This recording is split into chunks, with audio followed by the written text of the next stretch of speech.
트럼프 후보와 맞짱 뜬 배우가 한 명 있습니다. 헐리우드 배우. 미국 대선이 불과 한 50일 정도 남은 상황에서 일부 SNS에는 해리스 후보가 10년 전에 뺑소니 사고를 냈다. 각종 AI, 밈들 이런 것들이 유독 더 기승을 부리고 있습니다. 화면을 만나보겠습니다.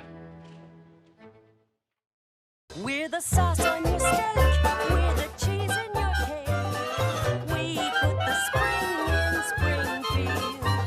They're eating the cats. They're eating the dogs. They're eating the pets in Springfield.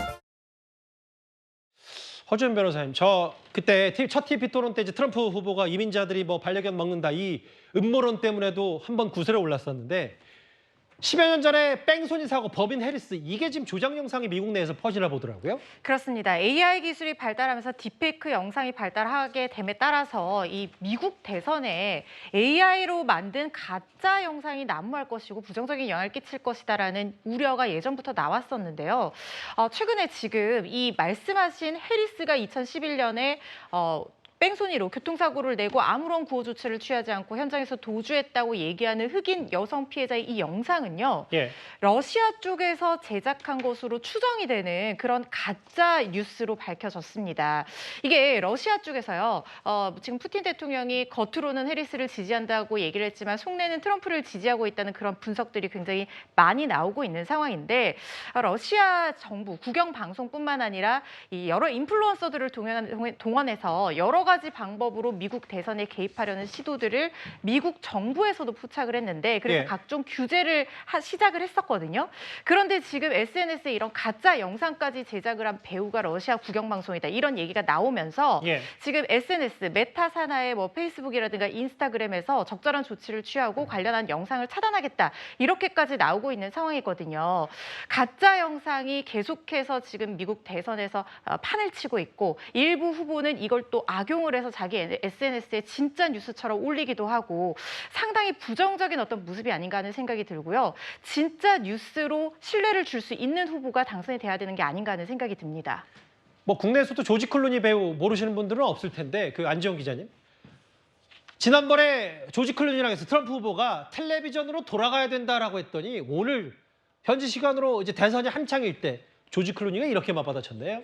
네, 지난 7월 트럼프 후보가 저런 기고문을 냈습니다. 이거에 대해서 조지 클루니가 뒤늦게 최근에 와서 TV를 통해서 다시 한번 반박을 한 건데 조지 클루니는 원래 민주당 지지자로 유명합니다. 그럼에도 불구하고 바이든 대통령이 다시 재선에 나올 때 후보를 바꿔야 된다는 목소리를 내기도 했었는데 이번에 이렇게 해리스 바뀐 다음에 더욱더 강력한 지지 의사를 표하고 있죠. 이에 대해서 트럼프 후보 같은 경우는 굉장히 불편한 심정을 표하고 있고요. 또 이외에도 최근에 보면 로버트 드니로라든지 줄리아 로버츠도 민주당에 대한 강한 지지를 계속적으로 보이고 있습니다. 이거에 대해서 사실 트럼프 후보는 굉장히 불편해합니다. 왜냐하면은 현재 사실 지지층이 크게 변하지 않고 결국 이제 부동층을 얼마나 데려오냐의 싸움인데 이런 유명 연예인들의 목소리에 상대적으로 정치에 관심이 없던 젊은 층 등이 움직이고 있다는 거죠. 이런 부분들 때문에 계속적으로 트럼프 후보는 불편한 심경을 내비치고 있고요. 이에 대해서도 반대쪽의 유명 연예인들도 계속적인 민주당 지지와 함께 트럼프 후보를 공격하는 멘트를 계속적으로 하고 있는 상황인 겁니다. 안 기자께 질문 하나 더 드리면 말씀하셨던 젊은 층 중에 사실 최근에 공식 지지를 했던 테일러 스위프트 같은 경우도 젊은 층에 주는 영향력이 상당하다. 근데 트럼프 후보가 그걸 모를 리도 없고 조지 클루니 공격하고 테일러 스위프트 공격하면서 뭔가 또 다른 지지층을 결집시키는 생각도 좀 있는 것 같더라고요. 사실 그 부분입니다. 본인이 절대로 약하지 않고 그런 거에 휘둘리지 않는다는 강력한 모습을 보여주려는 의지의 표명을 보이고요. 스위프트를 향해서는 대가를 치를 것이라고 얘기를 했는데 실제로 조지 클루니가 TV에 나와서 그가 정치를 떠나면 나도 떠날 것이라고 얘기를 했을 때 그때 사회자가 나중에 트럼프가 대통령이 된 다음에 당신한테 보복하면 어떡할 것이냐 이런 질문까지 하기도 했습니다. 그만큼 트럼프 후보가 얼마나 본인의 이런 반지지 세력에 대해서 반대 감정을 갖고 있는지 알 수 있는 대목이고요. 이런 부분이 오히려 기존 트럼프 후보를 지지하는 이들에게는요. 강한 트럼프, 흔들리지 않는 트럼프의 이미지를 각인시키는 데 더 효과적이라고 보고 있는 것 같습니다. 워낙 지금 미국 대선판이 초접전이기 때문에 여러 뉴스거리들, 논란거리, 변수들이 참 많은 것 같습니다.